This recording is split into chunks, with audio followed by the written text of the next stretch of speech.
and welcome to Twisted Dice. This is our weekly show. We broadcast every Wednesday 9:30 on Twitch. You can catch up with it later. We put it up on as a podcast, and you can also catch it up on our YouTube as well.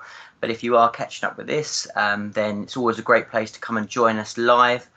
We talk to the guys in chat, get an opportunity to answer any questions, and it's a pretty interactive show. So definitely, if you get an opportunity, jump in and join us live at 9:30. So in the chat, as always, we kind of talk about news, rumours, what's going on, what events we've been up to, what hobby we've been doing. But what we've been trying to do recently is bring on a guest, something a little bit more interesting than just seeing me, Darren, and Sean. And tonight we've been very fortunate. We have the legend that is Mr. Steven Pardo. Hi, Steven. Hi guys. All right. How you doing? Very good. And with us, as always, we have Darren.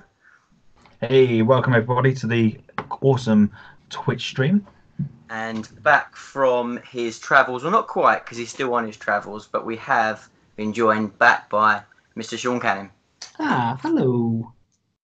But as always, we are a wargaming channel. We do battle reports every week, so you can catch up with Dice by Dice, glossy, beautiful battle reports, lovely armies, you name it. We've got every army pretty much covered, so catch us there. We post regularly on Facebook, very active on Instagram, and if you can catch us on, we do lots of podcasts, and you name it, we do it. But basically, as well, if you want to support us further, we have a Patreon. From $1 a month, you can join our exclusive Discord server and talk to all the guys there. We've got a great bunch of guys just all discussing either hobby, lists. We put all our information up there. We put sneak previews, photos, lists up there early, so the guys get a sneak preview of what's going on. And they also get an opportunity to choose some of our games and suggest some of our content.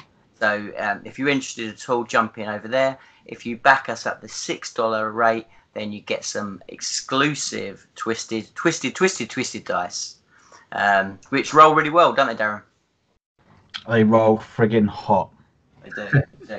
Very hot. Not as good as your rigged ones, though, John. No, none are as good as my rigged ones. But just by watching this and joining us, or however you decide to consume the content, we really appreciate it. So thanks very much for joining us. What we've got planned for tonight, Darren? Well, we're going to have a nice friendly conversation with Stephen. We'll try not to get distracted by Sean. We'll try not let him sway the conversation into some weird and wonderful ways that he likes to take the conversations. We're going to talk a little bit about contrast. I'm going to do a little bit of a hobby update. Where would you like to start, Darren?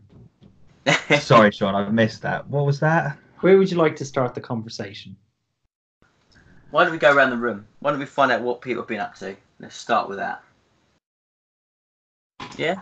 Oh, that's a great idea. And let's start with Sean. So what have you been up to, my friend?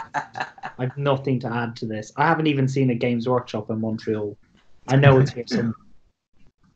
That's it. I've just been watching Contrast. I've been on Bella Law Souls, looking for rumors. Can't really find a huge amount. I know we're going to cover the Apocalypse later. I've got my views on that. So now this is interesting, Sean. I thought that had been a perfect opportunity to sneak some paints away with yourself, and maybe like those moments where you had to yourself, you could have, maybe finished off those shoulder pads. Yeah, there's no doubt about it. I should have done that. I don't know. What did I end up doing? I did playing computer games on your phone, I guess. Oh man, that's all I really have been doing. Yeah, computer games on the phone and watching Netflix is about all that's kept me entertained. Watching Blacklist. Does anyone watch that? No, man. I started watching it, but it's an old series. Yeah, it's season 5 now, so getting into that. I started watching it, but stopped. I'm staying in this like £1 million mansion, and I'm sleeping on the sofa. I literally. I'll send you guys some videos. I'll put it in the Discord for anyone who's interested. But genuinely, I've got like 2 bedrooms and I just sleep on the couch. Just see the house parties you can get up to. Oh man, yeah, he wishes. Oh, All spent paid, right? oh, John, that was deep. Deep. Cutting deep. What about Yeah. you, John? What have you been doing? Seems that you're so interested to get in there. Yeah, I've been busy. I've actually been super busy. So I've pretty much completed the studio custodes. They're almost done, ready to hit the channel. In fact, there would have been a battle report coming soon, but I'm not going to name and shame him. Simon got too scared of him and decided that he was going to veto that game. So we've got to reschedule somebody that's prepared to take on You the played field. Chris the other day. I played Chris in a different game, yeah. But we had a game scheduled for the Custos to make their debut, but the player didn't fancy playing 3 Cladius grav tanks, which I don't really blame him. Yeah, I don't blame him. That's pretty brutal. But yeah, so I've been finishing those off, and then I've been back to giving it a bit of a break before I kind of tidy up the last bits, and I've started to work on the NIDs again. So what's the plan with those custodes? Are you just gonna you've painted them really quickly? Are you just gonna play a couple of games and then sell them? You okay, there, Steven? Mosquito.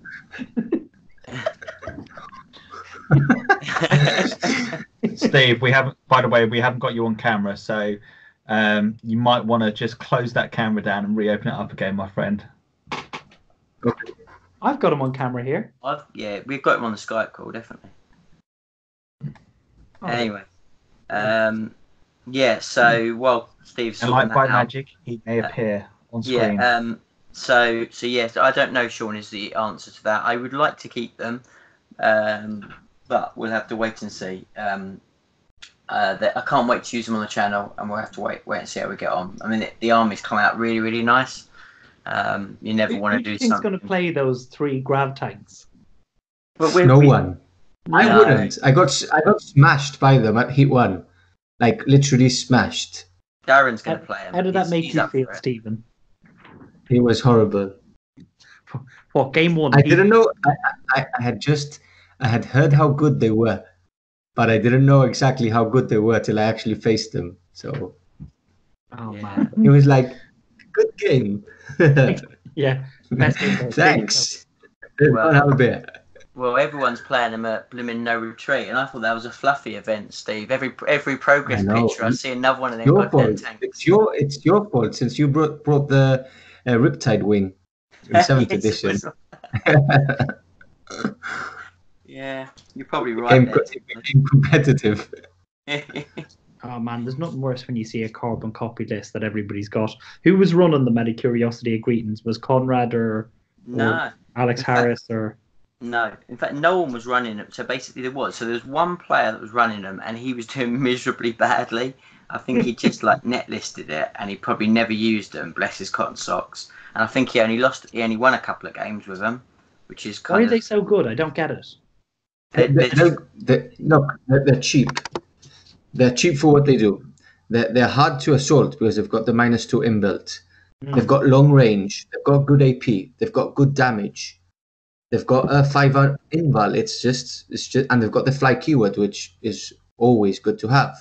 It's just how good. If they go up like 50, 60 points, they're okay. It's just how cheap they are and what the output they have. Yeah. What do we think of the new Primaris Executioner? Do we think that'll be the same? I mean, that'll probably be underpointed for the first couple of weeks. No, I think it's going to be the other way. I think it's going to be overcosted. Yeah, I agree. Well, you think it'll be overcosted and then come down? I think it's going to be expensive. Yeah, I think so. And they'll have to drop it down after. Yeah. The problem is that we won't see a drop down till either we see a new codex or chapter approved. But the custodes tanks will see points going up because it's a better rule, so they just come out whenever really. Yeah, they could come out whenever really. There's no idea, is it? And they'll go up for sure. Yeah, 100%. They need 100%. to go up. It's the fact that they hit on 2s. Like they hit on 2s and they have no minus to move as well. Yeah. Like the list I played was 3 of them with the banner as well, so -1 to hit them. Yeah. They were hitting on 2s. Trojan Valorous was there, so he was re-rolling those 1s, re-rolling 1s to wound as well. And the Yep. range, you can't even outrange them. I think they're 60 inches. They or are something 60 stupid inches. like that. -3 and Yeah. damage D3 or something like that. It's crazy. Damage D3, Eight- yeah. 8 shots each, plus Yep. the little guns in the front as well. So Yeah. they're really, really good. And the guns at the front are like better heavy bolters. Yeah. -2, aren't they? Yeah. I think something like that. Yeah, silly. They are silly. But Darren will play them anyway, won't you, Darren? Yeah, I'll play him. There we go. Take him on with the Orcs, right? I'd definitely smash him with the Orcs. There you go. That'd be another victory under my belt as well. Exactly, eh? Yeah, unbeaten. Just a shame we didn't have a better player playing than me, John. Exactly. That's deep. We'll see, Darren. We'll see. You know you don't do well with net lists. Interesting. No comment. And what about you, Darren? Tell us what you've been doing, Darren. He's gone all quiet now, bless him. I'm listening. So what have you been up to then, Big Mouth? Well, as you haven't already seen over the internet, that I've been spamming the hell out of contrast paints. Been playing away, getting deep into it. I've had some really good comments, and I've had some really interesting comments on contrast. Contrast is definitely, I've said about it loads and loads of times, but contrast is definitely the new paints for beginners, like to smash out those beloved grey models and getting through that hobbyist shame where you've got like masses of piles of like unpainted stuff. So actually, Sean, on a thinking about it, these paints would be ideally suited. You shouldn't think, Darren, you'll hurt yourself. I know, but like for some reason, contrast just screams your name. You'll find them so easy to do. Like seriously, Sean, like these paints were designed for someone like yourself, hasn't got a lot of time and just wants to get the army out done very, very quickly. And that's not knocking yourself, because I know you're a busy man. I know you've got a lot to do, but this is what the contrast is there for. And they are really cool. They are really, really awesome paints. Is there a particular colour in that range that just comes out better than any of the others? The thing with the contrast is if you're doing like armor, they don't come out as well. They're not as good as like, so if you're doing like a Space Marine, you know, where you see all the pictures that Games Workshop been posting up with them, it's not as they say it is. They don't come out exactly as, you know, those pictures portray them to come out like. They're not that good. But what they are good for is the flesh and cloth. You know, they do really, really well on that. And so far I've been really impressed. Now the yellows I've been very impressed with. Like that, I've done a paint tutorial on the contrast, just using contrast, apart from the metallic silvers, and the yellows come out really, really nice. It's also the Plague Bearers green. Yeah, I've been told it's been good for texture and not power armor. Yeah, it's for power armor. I think you're still going to need to use the airbrush, and like if you're going to do something big, maybe like a Flying Hive Tyrant, or you're going to do a Demon Prince. At the moment, I wouldn't recommend doing a large model with the contrast paints, because it will look crap. I'm just going to put it out there. Yes. Say that again. Have you put contrast through the airbrush yet? Yes, I have put. Obviously, it doesn't have the same properties as if you was doing it over the brush, because the idea with the contrast paint, it's meant to pull in there. But what I'm hoping to do next week is to have a little play around more with the contrast and start working upon bigger things. Now with the contrast paint, because like the pigment, so it's intense, it does go through the airbrush quite nicely, which is pretty cool, and it gives a nice coverage as well. So like, what I'm going to do, once I get a couple of paint tutorials up and go through it, and I can actually explain, you know, the process of what I'm doing, what I'm mixing them up with to to thin them down, and how to get various effects. Now I've seen some really cool, like the Alpha Legion done with these, like going over a silver base, then the contrast paints over the top, and they come out really, really well. So it's interesting. They are very, very definitely interesting, and we're still new into the contrast range. And I think as time goes on, I think we're going to start seeing a lot more cool tricks coming out with this stuff. Like, as soon as the big boys start playing around with contrast, I think we're going to see some real potentials with them, and that's going to be the cool thing about these paints. But if you've got a massive great horde army you want to smash up very, very quickly, contrast is going to do it. Can I play devil's advocate? I'm going to play devil's advocate with you, Darren. Golden Demon at them, if you're going to rush it through. Can't stop him now. He's on a roll. No, he's on a roll. He's not listening to anyone. Just go, Darren. Go, go, go. Right. No, I'm passionate about. So I was watching a review today where the guy completely contradicted your views on it being a good paint for a beginner, and his views were that the problem with it is actually because you actually need to be quite precise with it, because if you're messy with it, it shows up a lot more because of the nature of the paint. Whereas with a wash, quite often if you do 2 base coats and then you wash over the top of it, that hides a lot of the mistakes because it dulls the colour down. But whereas contrast almost emphasises the mistakes that you've made. So what he was saying that actually potentially, if you come at it with poor brush control, you might find that actually contrast give you more grief than the more conventional way of painting. How do you feel about that? Interesting. So I gave my little girl a little try with the contrast paints with a little princess doll just to see how she got on with it. Because I was quite interested, because obviously I know how to use the paintbrush. I've done loads and loads of paint with it, so I know how to control the paintbrush. So I thought if I gave it to Maria, see how she used the contrast paints and see what she come back with. It was quite impressive to see how she controlled with it, and actually what she done wasn't bad at all. It was a lot better than what I've seen her do in the past with the conventional paints. Cool. So I don't know. There is some merit upon that. In regards to if you've got poor paint control, it doesn't matter what you're putting down. If you can't use the paintbrush, or you're not good at doing it, then yeah, you're gonna have problems. I just thought it was quite an interesting way to think about it. But yeah, the same review was really heavily praising the Black Templar as the best one. The Black Templar is that to me is probably one of the best blacks that I've used in a while, as in putting down coverage on a black blacking up a model. So for instance, if you're going to do a Land Raider, you're going to do a Rhino, and you would, after you've done all your airbrushing and you want to black out the parts that you're going to do metallic, then that black is really, really cool for going in there doing it, and you could just get away with just doing one coat, which was absolutely awesome. So yeah, the Black Templar paint is friggin' awesome. I do love it.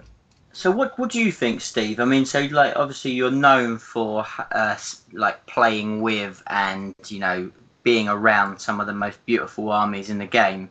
What's your kind of thoughts on contrast? Well, I actually used the contrast paints on the Friday at Warhammer World 2 weeks ago. They had a little demo stand there. I'm not much of a painter, really.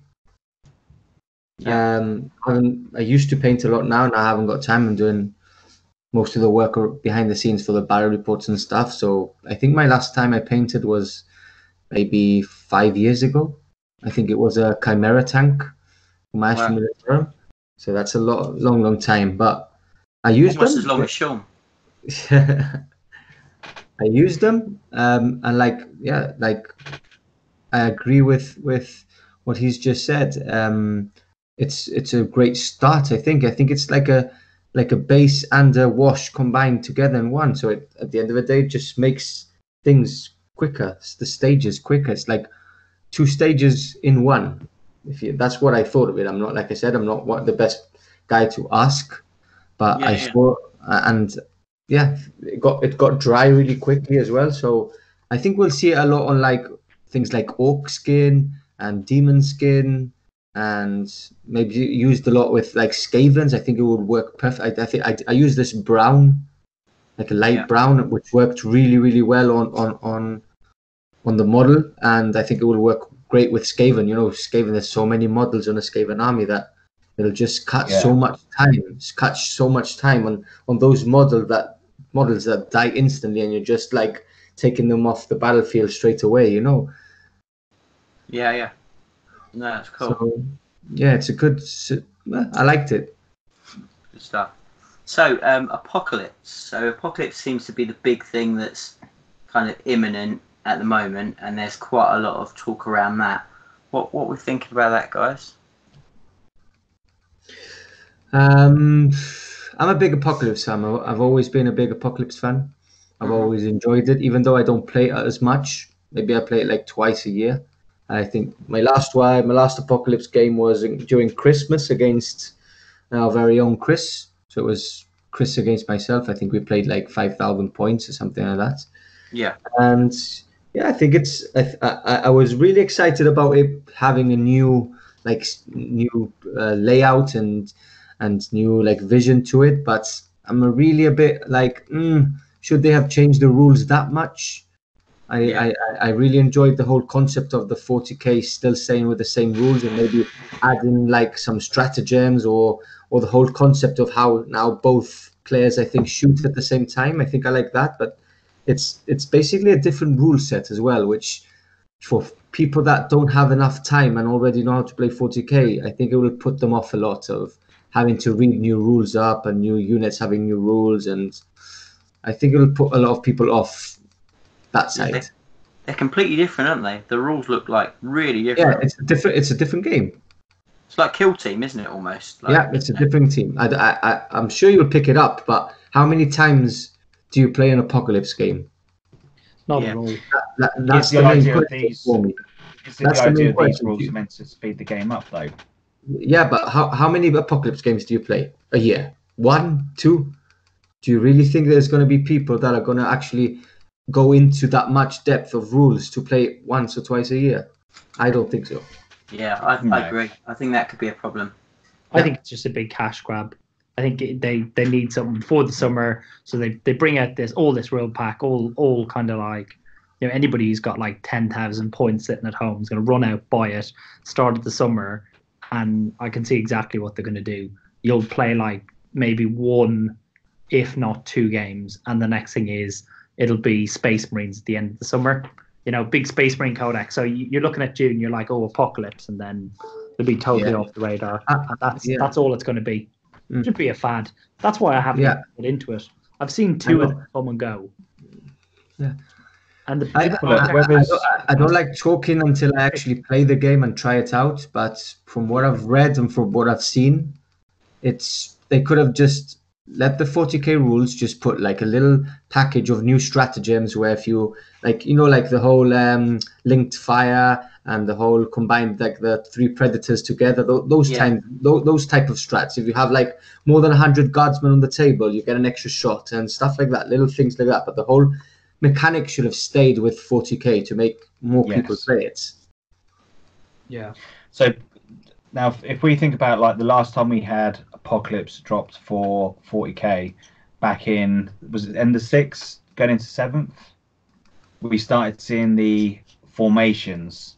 It's like when you started having like the Storm Raven formation, where you brought, was it like 10 Storm Ravens? Then you got the big D missile, and there was like some like crazy formations, and then that was the birth, in a way, of the formations to 40k, and that to me kind of like killed 7th when you started seeing silly formations.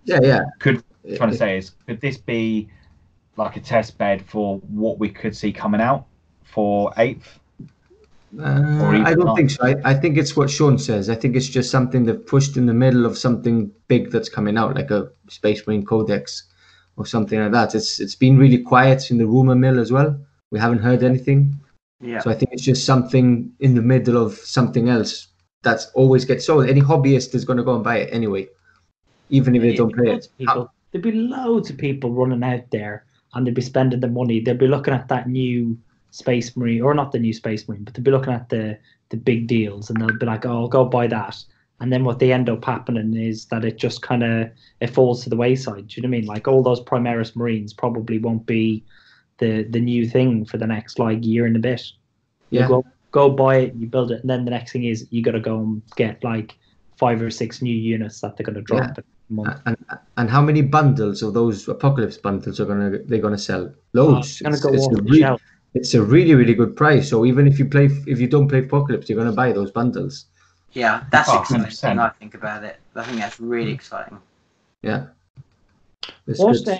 How much money have you got to spend just to play the game, like roughly, like the rules and the boxes and the dice? What are you looking at investing? Like, it's probably the same as an army, right? A small army, you're probably looking at about 100 quid. For the box set, I think it's about 40 quid. The box set is, and then the army bundles are 100, aren't they? Oh, what? So Yeah. all the rules for Apocalypse are in a 40 pound set, right? Yes. Yeah. And what about templates and all of that? And like your little, to move your stuff around, your trays. They're the new No, things. that's extra stuff. That's extra stuff. Yeah. Same as Kill Team. So you've got the main thing, and then you've got all the little packs. That's what I was thinking.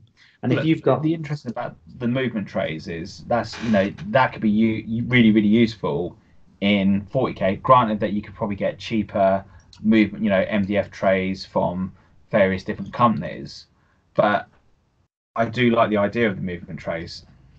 Yeah, I'd like to see you with movement trays, you slow ass player. I like to see you not throw your dice around the table.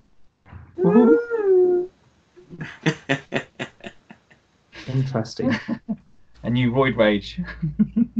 Doesn't sound like anyone's really loving Apocalypse by the sound of it. Do you know what I mean? The only thing I've heard is we've got good army deals.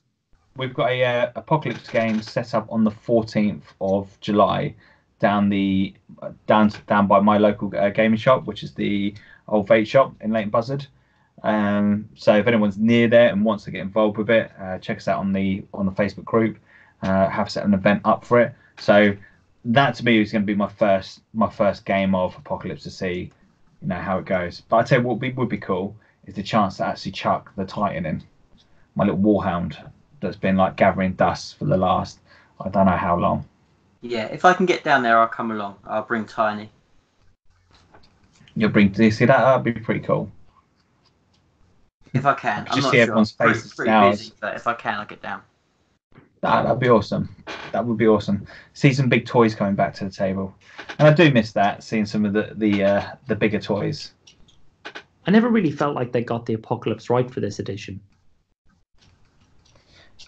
Do you know what? Until the rule set actually comes out and you start playing it, I think it's going to be interesting. Yeah. Yeah, but how many times are you going to play it? Yeah, once or twice a year. That's the biggest question. The other question is like how long is it going to take for a game? Is it going to be the same as before, where you're going to need pretty much most of your day to play a 40 Apocalypse game, or is it going to be a case of it speeds it up and brings it down to like a couple of hours for a game? Yeah, but the difference is, so they are saying that it will be like an afternoon, which is really cool. But the problem is, if it's a whole different rule set, like the reality is, people just don't have the time to invest. I mean, I wish I could play Sigmar, and I've had to pretty much give up on the game because you just don't have time to juggle, with work and family and everything. And like the difference with Apocalypse is, but at the moment, what you can do is you just go, oh, I want to play a big game of 40k. You don't need to look at the rules. You pick up a few stratagems and you're away you go. But this is like suggesting that this is going to be something that will take a little bit of learning, and you're not going to want to learn something that's already going to take a fair bit of time. Yeah, time. No, and that's a fair comment. Killzones seems to be doing decent enough. Do you know what I mean? Or Kill Team. Yeah, Kill Team's good. I enjoy Kill Team, but again, it's just another game that you've got to juggle with everything, and I don't. What I mean by that is, even if a few people play it every now and then, and they support it with regular releases, then it'll have. But I never see Apocalypse. It's like it's always a big summer event that they build up, and they're like, get your whole army out, and every kid down at GW in the shop is just like, I can use all my stuff. This is like, it's not hard to sell. You get people really excited about it really quickly. But then when they suddenly have all the material and they're like, right, let's go. I remember we used to organize those games in the shop, and you used to hate it. It was just like an entire afternoon of like, whose go is it? What's happening? No, definitely. But I think, with the exception of Apocalypse, it's pretty quiet at the moment, isn't it, really? I thought they'd bring out like a new Super Heavy or something. That would have been cool. Yeah, Yeah. I thought the Renegade Knights would have come out Yeah. at the same time, like for sale. They look good, don't they? That would have made sense. They're so nice. Yeah. So nice. Beautiful. Yeah, I thought that would have been the big buzz of it, like bringing the Renegade Knights out at the same time with a codex and the Apocalypse rules, but nothing. Gone quiet. Like a fart in the wind. Yeah, absolutely, absolutely. So we've brought this lovely gentleman on tonight to talk a little bit about the phenomena that is the amazing SM battle reports and everything that goes into what these guys do.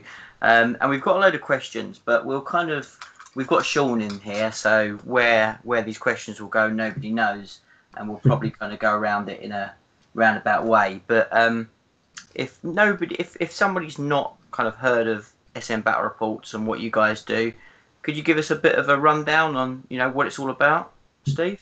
Yeah, sure. So we're a group of friends who 5 years ago started classic style battle reports. So what I mean by classical is White Dwarf type battle reports where it's picture based, it's story based, it's got a really nice introduction to it. Something that I missed when it stopped. That's why I started it. So SN stands for Steven and Nick, so myself and my friend, the other founding member.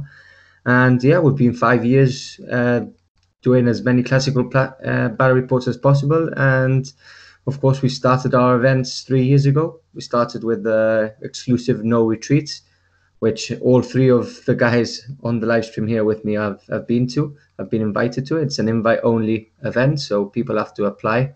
And it's up in the nature reserve, just at the beginning of the nature reserve. It's a really cool hobby weekend, and we've had, I think we're running into No Retreat 8 now, so we've had 8 events. How many people do you reckon you've had go to your events? So the first couple started at 32. I think it was the first 4 started at 32, so that's about maybe say 100, and then the last 4 events have been 42. So a lot of the same players have come multiple times, but I think I actually calculated it was like 130, 140 people, different people have come to the events, so it's pretty cool, and they've come from all over as well: Australia, Russia, Canada, America. So yeah, and then just this year we started the Gibraltar GT. So we always wanted to do a bigger GT. There was a lot of people that missed out on No Retreat and wanted to come to Gibraltar, wanted to play on our tables, wanted to meet the team. So yeah, we started the first GT where Sean and Darren came over, and it was a really, really nice weekend, really nice experience as well. So yeah, and then just 2 weeks ago, we started video battle reports as well. So the new venture for us there. Yeah, and like awesome battle report as well, particularly for your first go at it, Steve. Like if you haven't checked it out already, definitely hop over to YouTube and give it a watch. Particularly as it's got Tyranids, and the Tyranids are best, of course. But but it's a great battle report. Like pretty entertaining. Not going to give it away. It does swing one way pretty heavily, but it's it's definitely a good one to watch. So check these guys out, and I'm guessing you've got loads more of those planned then, Steve. Yeah, we posted another one on SM Plus. So SM Plus is like a subscriber based in the website. So if you want more content, more battle reports, more classic battle reports, and stuff like that, it's just subscribe to SM Plus and you get more content. We just posted our first video one there. So apart from the 3 classic battle reports, which we post a month on SM Plus, we're now posting some video battle reports. So very, very nice. And so how did you get into the hobby in the first place? What?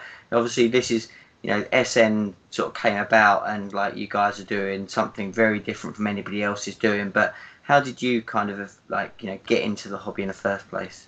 What's your story? My story is my sister's boyfriend. One of my sister's first boyfriends used to play fantasy, and he was in the age where they come to the house for the first time and all that. So I was like, oh, I really like this guy, new brother-in-law, and he was a really, really keen fantasy player. So Took you after down the back of the shed, did he? Showed you his collection, did he? more or less. But, so yeah, so basically after knowing him for a couple of months, he brought Hero Quest to the house for nights of games, and I just instantly fell in love with the game. Next Christmas, all I ordered was Warhammer. I ordered Hero Quest game as well. I ordered Battlefield Gothic, and it just went from there. And I was 6 years old, so I think it was second edition, 40k. Wow. And it's gone on for there. So I've been playing it for a long, long time. Cool. Do you ever do you put it down, or have you just consistently kind of just kept it going? No, I put it down through my teenage years. All I wanted was to drink and look for girls and stuff like that. So I think it happens a lot. Yeah, that's the standard, isn't it? Yeah, so I think I stopped playing it for about 5 or 6 years. Missed the whole of 4th edition, I think it was, and then caught back in 5th edition, which was a really nice edition, actually. What, 5th edition? Yeah. And where do you reckon? Do you reckon this is the golden era? This is the golden era. We can't complain about this. This is what we've been talking about, what we've wanted Games Workshop to be for years and years and years. And now I think we're just getting too much of it, and we're being spoiled by Games Workshop. So like, we're still complaining, but then I have to think about what it was before, where we were waiting 2 years for an FAQ and 2 years for one codex updates. And so it's the golden era. It's beautiful models. The 8th edition rule set is absolutely as perfect as it's going to be. There's constant updates. It's the golden era by far. Yeah. What are you looking forward to next? What's next? I think there's a couple of codexes which are nice armies, which a lot of people like playing, and a lot of people like to see on the tables, like Grey Knights and stuff like that, which need an update as soon as possible, because some of the armies are virtually unplayable. I'm not even talking about the competitive scene. I'm just talking about simple games on the table. They just can't compete, and I think it gets a bit boring, especially if it's an army that you only play the army, you only own the army. It's a bit, you can see the difference between the starting codex like Grey Knights, which I mentioned before, and something new like Dark Eldar or Genestealer Cult, which are absolutely amazing. The stratagems, the synergy, everything. So looking forward to just a couple of new updates on codexes like Grey Knights. Space Marines need it as well. So just that, looking forward to just updated codexes. So I think they should do the codex like the Grey Knights back in how they used to do it in 5th and 6th. We had the Grey Knights with the Inquisition stuck in together. So you had like all the Inquisitors with the Grey Knights. That kind of like buff the codex out, and I think that would be absolutely awesome if they went back down that route and done something similar. Yeah, it's just the Grey Knights is just plain stupid. There's so many stupid little things in the codex, like starting with a smite. They're all like, in the fluff, they're all psychers, and even special characters like Drago don't have a proper smite. It's crazy. It's crazy. That's all they need. They just need to get normal smites, and then you've got. He's just got to lay off warp dust, then he might get a proper smite. Exactly. You compare them to the 1,000 Suns, which they have it, and it's like. You've quite a lot of armies, Stephen, haven't you? Yes, we do. We've got. What's your favourite? Personal army. Yeah, personal. Crimson Fists. Ah. And why is that? Is that because of the look of it, or because of like? I've always liked the fluff. I think the history of that chapter is absolutely amazing. I don't know if you've really got a depth of it, of how they were brought, the big war with the orcs, and how they lost most of their chapter. The history of it is absolutely awesome. It's pretty good. Where are they now? What are they up to now? Because they've obviously got Primaris Marines. Yeah, sorry? They've obviously got Primaris Marines, right? So they're in Vigilus, so they're part of Vigilus, the Vigilus campaign. So that's where they're mostly at now. And Pedro. Yeah, Pedro. Pedro needs a new model, but I'm happy with the new White Dwarf rules that they brought. They're actually quite competitive with the new rules if you use them properly. Yeah. I think they've definitely got a little bit of They've got a sting. punch. Yeah, they've got a punch. Yeah, definitely. I wonder what the Blood Ravens are going to be like. Yeah, it's weird that we haven't seen any leaks yet about that. That's interesting. I'm hoping they're going to be terrible just for Mikey. That would be funny. That means he can no longer use them as. Everybody's like, oh, I hope it's bad just because of Mikey. Poor thing. I've totally missed this. So what they're doing? Blood Ravens, are they? Yeah, so Blood Ravens is on the July White Dwarf, and there's strong rumors of the Minotaurs being 2 months later. Oh, that'd be good. Oh, okay. Yeah, because it's probably someone at Warhammer World's probably seen Mikey come trampsing up there so many times with his Blood Ravens, trying to palm off the Space Marines, and they probably had a little meeting and gone, look, we've got to stop this guy. He's taking the mickey now. They're not even Space Marines.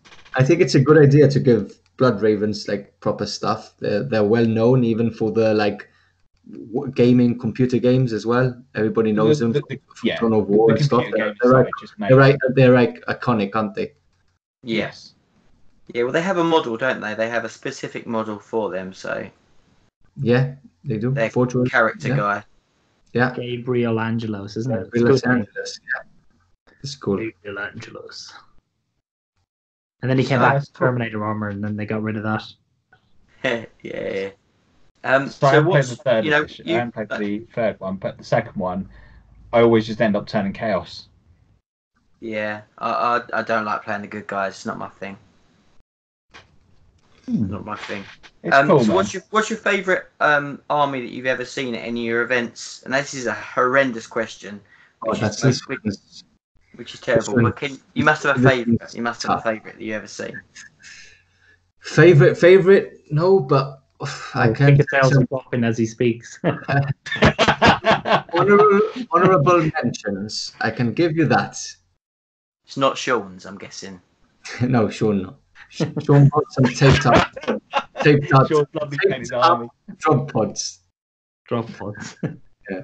Okay, so honourable mentions. Here's a fair question, right? Yeah. Before you go into your honourable mentions, how would you fix the drop pod? Oh, drop pods.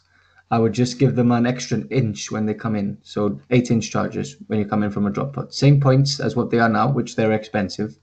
8-inch charge. You're paying for that extra inch when you come in from reserves. How many points are they? 20 points? Make train. Yeah. They need something better than that. So what did you say, Darren? Make them terrain? I think you should just turn them all into train. Just scenery. Probably that's what most people are doing. Yeah. Something else that people have said, which is a good idea, is actually deploying them 9 inches from the enemy straight away. So you deploy them you can actually deploy them like anywhere you want 9 inches away. So any unit, like basically the scout rule, what normal scouts have, but with any unit that comes in from the drop pod, which is interesting. I don't know if it's a bit too powerful. The problem you have with that, Steve, that then starts getting, you can really abuse that if you start having that ability. Yeah, but just give a rule of like you can only have 2 or 3 or 1 come in a turn, something like that. Just stop it. But can you imagine that? Let's put it another way, right? So if you give that, like they have the scout rule 9 inches away, so then this is what you'll see. You'll have like a big squad of like Centurions popping down with Gilliman dropping down behind them. Then all of a sudden, like, being in that bubble and just absolutely ripping someone off the battlefield. That'll be brutal. He can't get in a drop pod. Oh, they'll make a rule where he could get in like the Forge Roll one or something. It will happen. Yeah, they have to fix it. It's sad not to see the iconic drop pod anymore. Yeah, it's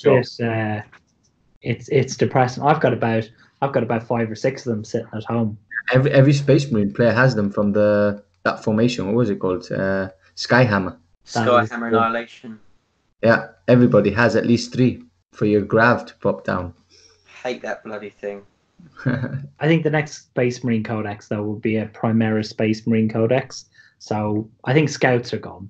Like I just don't think they'll even list them in the. I think they'll just stop selling them.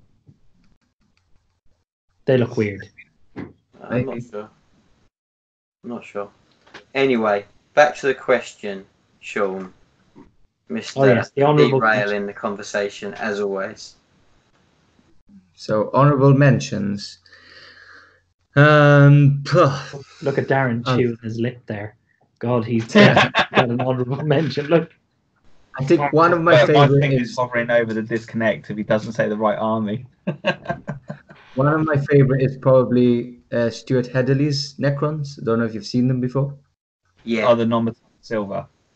Non-metallic silver with those. It's just the conversions they have. Yeah, conversion incredible. It's just absolutely the guy like is an engineer or something like that, so you can actually see why his conversions are so good. Yeah, they are absolutely amazing. One of my best. I think he actually won best army at Heat 1 2 weeks ago. Yeah. As well. Yeah. It's amazing. His stuff's amazing. The guy with the big gun, like that. It's incredible. really, really nice. Yeah. What did you use that as? The big shooty grav things. What do you call them? Ghost arcs? No, ghost arcs. No. Doomsday Arc. Doomsday arc. They're Doomsday arcs. Yeah.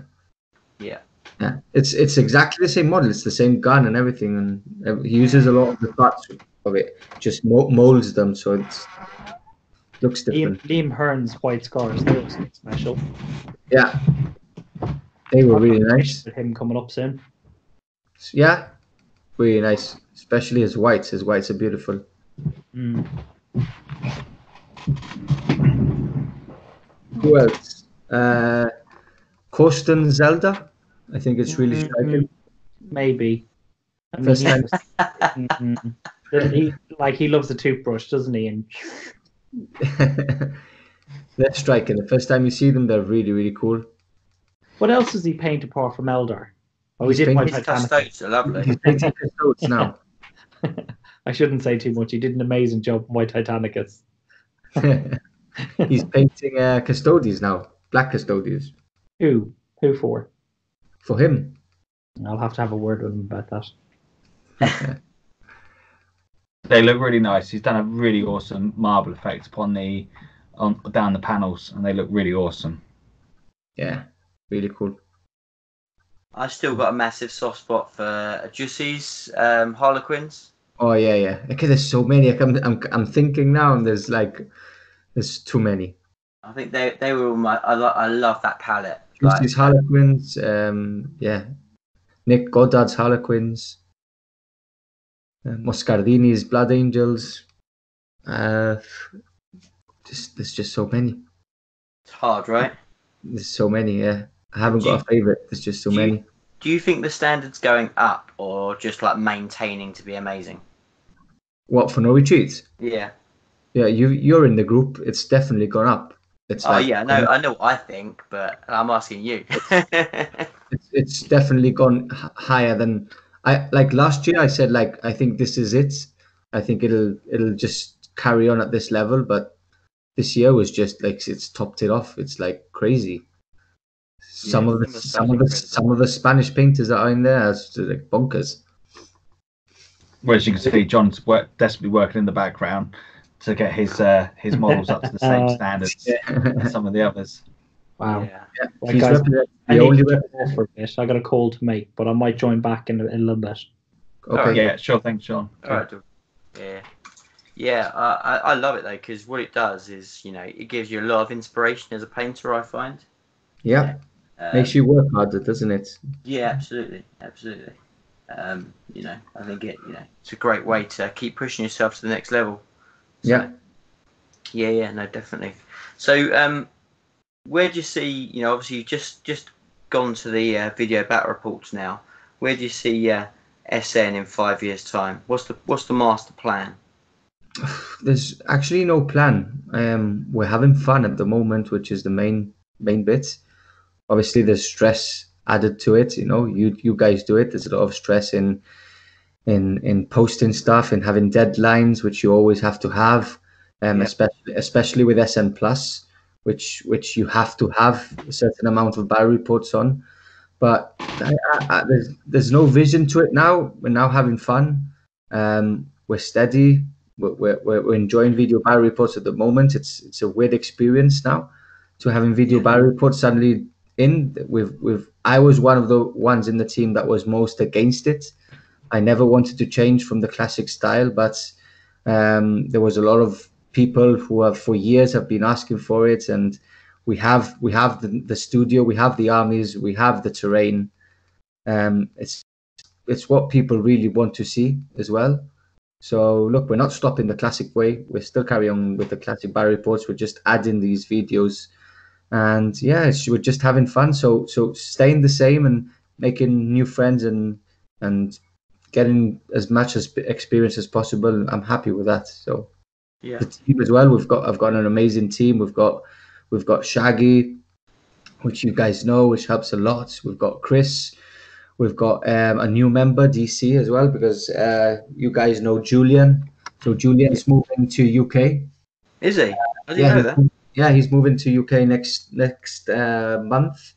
So he's going to try it out. His wife's family is from UK, so they want to move back there and see how it goes. So Darren, sign him up quick. Yeah, sign him up. Yeah, he'll go to your battle reports and events for sure. So you'll see him there. But yeah, there's so much behind the scenes. This is something that people that are watching us now don't actually see. There's so much work behind the scenes and so many hours spent behind the scenes for what we actually deliver. It's a lot of people think it's like, oh yeah, he's getting the camera, he's putting it into the PC and pressing play, and it's there. There's so many hours. I calculated like a classic style battle report is actually like 16 to 17 hours of work from start to finish. Wow. So, which people don't actually see, and then you've got these people commenting badly about stuff or giving you shit on social media, and it's like, dude, I'm doing this for the good of the hobby, for people to enjoy it. Yeah.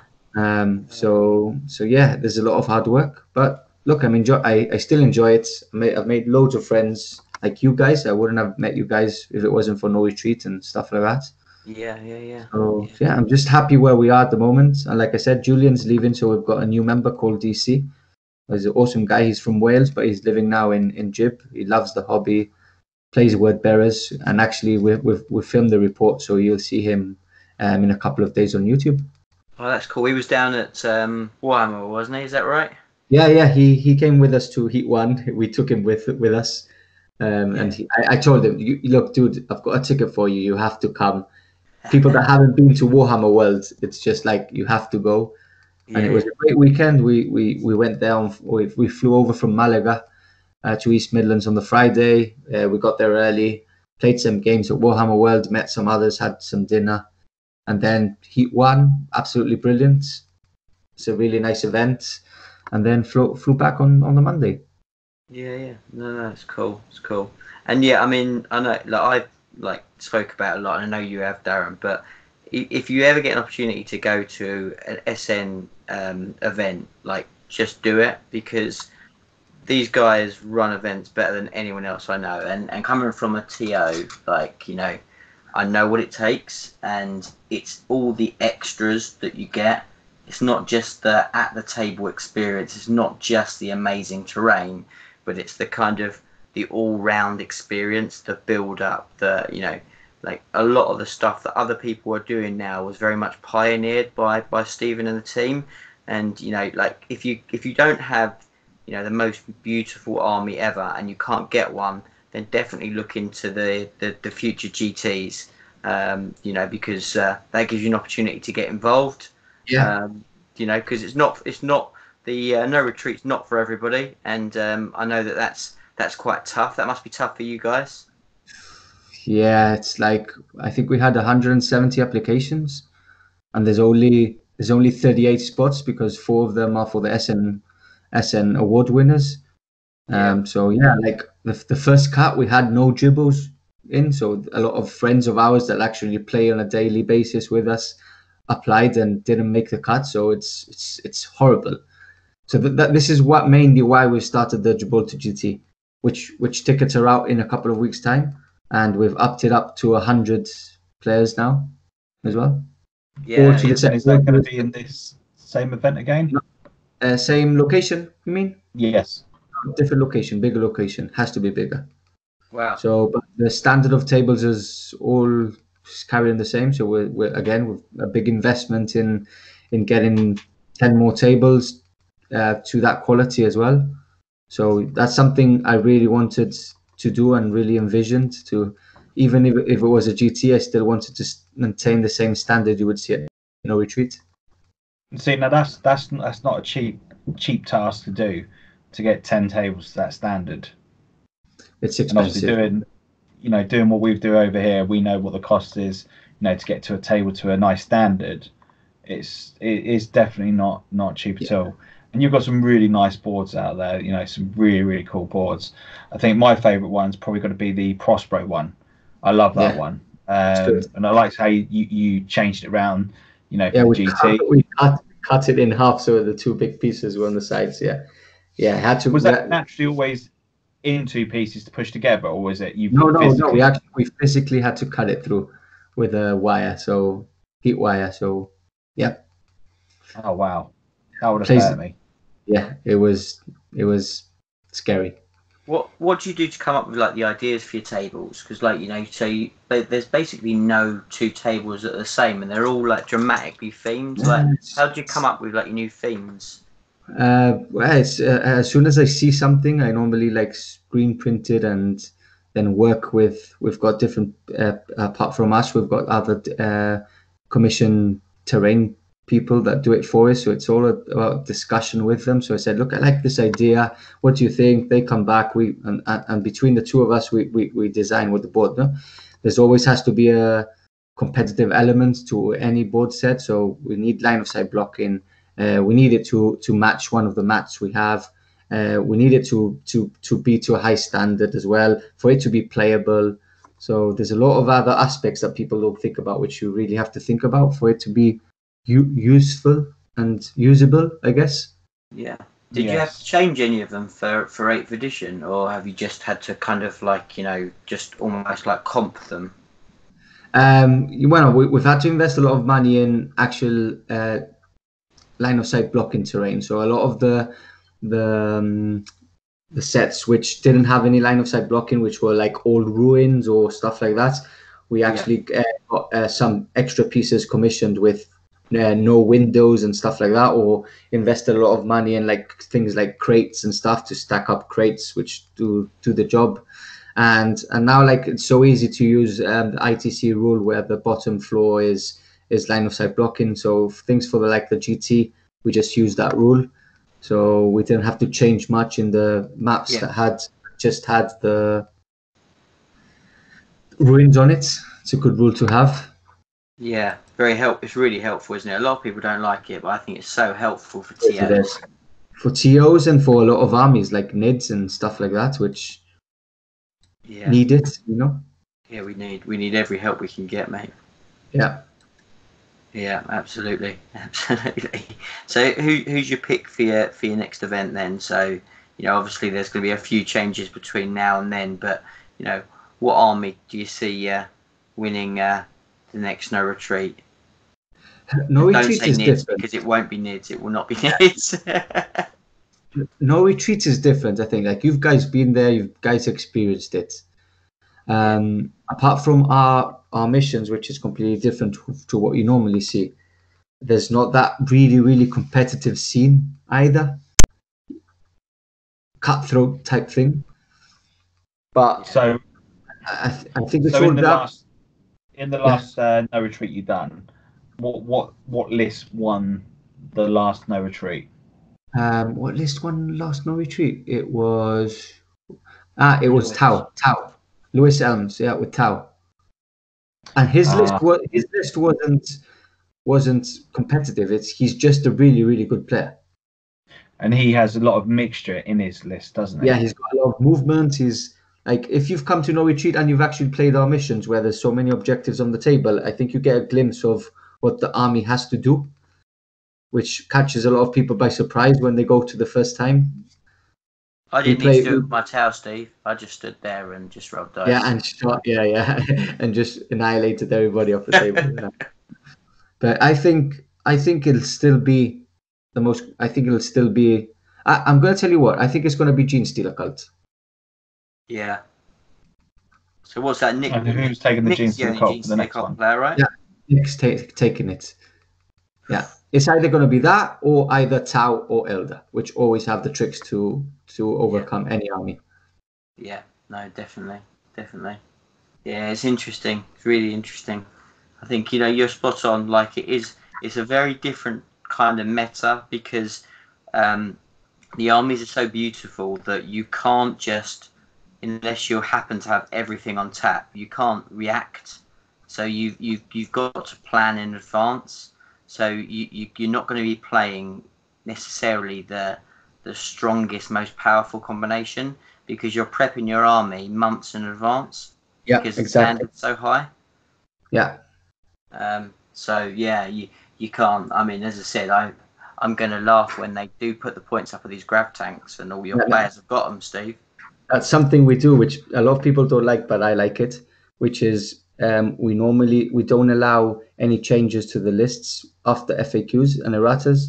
Yeah. So it makes people that have gone for a competitive type of cheese type of thing get changed. It's your fault, It's not your fault, but it makes it interesting to actually, okay, now you have this, let's see how it performs.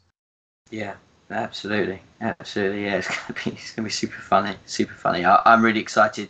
But yeah, I think with Lewis, you're spot on because I played Lewis in the first No Retreat of 8th edition, and he was basically playing the same list then as he was in the one that he won it with. Yeah, it's exactly the same list. Yeah, and that's I think is a massive tip to anybody that's watching that there actually there's no compromise for just knowing an army inside and out. I've said this. I had chats with Lewis about this, and you can jump on the latest hotness, but actually if you're really good with your army, and you know what it's good at, you know what it's bad at, it's almost as good as having the new hotness. Yes. Yeah. So there's hope for you yet, Darren. Yeah.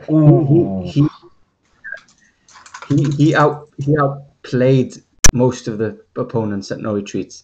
Like his last game against Mikey Herbert, well, that was the final at No Retreat 7. Yeah. And there was a lot of games that had finished by then, and they were like one of the last tables to be finishing, and they got a crowd like round it, so we all crowded around, and Lewis actually got like a standing clap ovation after the game because he just played it perfectly. That's awesome. And he's a lovely guy as well, Lewis. And he's a lovely guy. Yep, he is. Yeah, got a lot of time for him. So yeah, no, it's awesome. It's awesome. It's good to see it back in the hands of the Tau. Right, Darren? We love the Tau. You keep your little fish poised away from me. I'm banned from using Tau at No Retreat anyway. I'm not allowed, so it's all good. Any questions in the chat, Darren? Let's have a little gander. Let's have a little look, see if we've got any questions. So DC says, thanks for the shout out.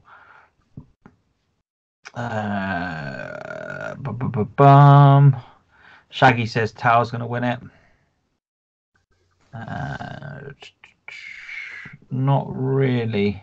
So if you are in the chat and you're hanging around, if you've got any questions either for Steve about No Retreat, about SN, then jump them in now. If you've got any questions for me, Darren, chuck them in as well. We'll answer any questions, and then we'll kind of wrap things up pretty soon. As I said, it's great to have Steve on. Like, absolute pleasure. I always feel it's an absolute treat going to No Retreat, and it's great to kind of catch up with the guys. So hopefully tonight you've had a kind of a little bit of an idea what goes into building such an amazing kind of experience and what goes into it. So thanks very much for dropping in for us tonight, Steve. Really appreciate it, mate. Yeah, no problem. It's been a pleasure. It's been a pleasure as always. Good. And then I'll look forward to seeing you pretty soon, mate. It's coming around soon, isn't it? It's not very long. It is. Scary 2 months, stuff. 3 months. I know, man. Yeah. I need to get these nids going. Like, I've painted too many new nids. So we do have one question in regards to the Start Collecting giveaway. I believe it was Robert Chancellor that won the last Start Collecting box set.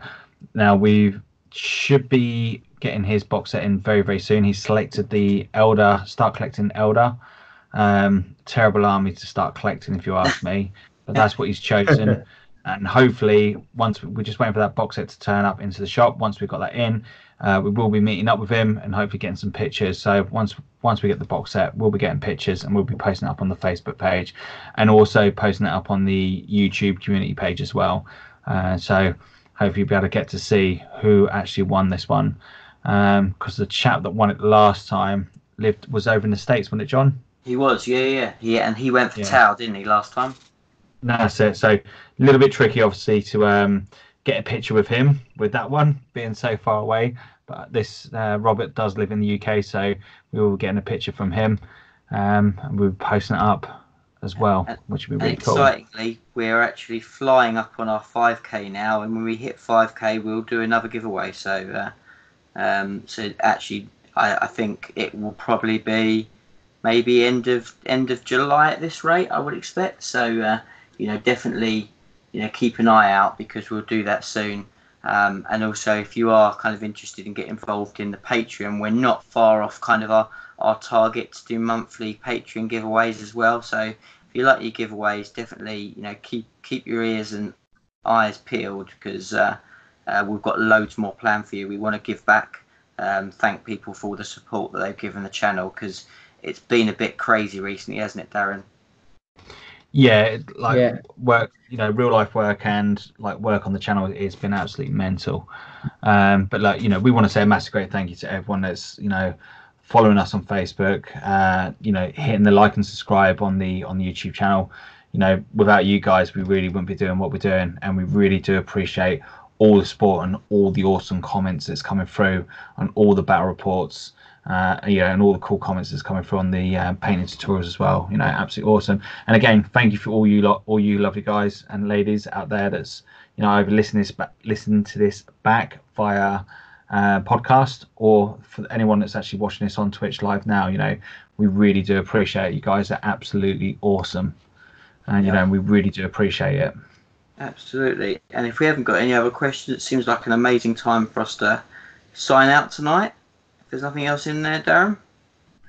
Nope, I think are the gold tier shirts official yet? Not yet. We've got lots of designs, but what we're doing at the moment is obviously we've been running a few of them through with the patrons. I've got some more to kind of share with you, but it really depends. We want to make sure that it's a design that the guys are really, really happy with. So we came out with one. I think it was kind of not exactly loved that much, so we'll go back to the drawing board and we'll come up with something that the Patreon guys absolutely love. And as soon as we've got that, then we'll share it all over the place. We're really fortunate. We've got some great people that are working with us that are do some amazing artwork. So it's exciting. And yeah, if you are exceptionally generous as it would be to do our gold Patreon level, we'll make sure you have something absolutely incredible. So kind of watch this space. But it's definitely something that we haven't forgot about. Isn't that right, Darren? That's it. So DC has asked, Pardo, why are you afraid to play his world bearers? That's a tricky question because I think I've actually smashed him every time I've played them. So I don't know what the answer should be. Oh, fight and talk. Oh, Darren's airbrush is off. That's it. Maybe that's one we'll see in one of the battle I'm reports. not painting. And obviously John's chucked a silly one in there, which we're not going to go with. But look, guys, thank you very much. This is where we're going to end it from here. Steve, thank you very much for joining us tonight. We really do appreciate you coming on, my friend. It's been absolutely awesome talking to yourself. An absolute legend that you are. You've been absolutely awesome. Hopefully we'll get you back on here again soon. Yeah, I'll see you soon. Catch you later, guys. Take care, guys. Thanks for watching. Bye for now.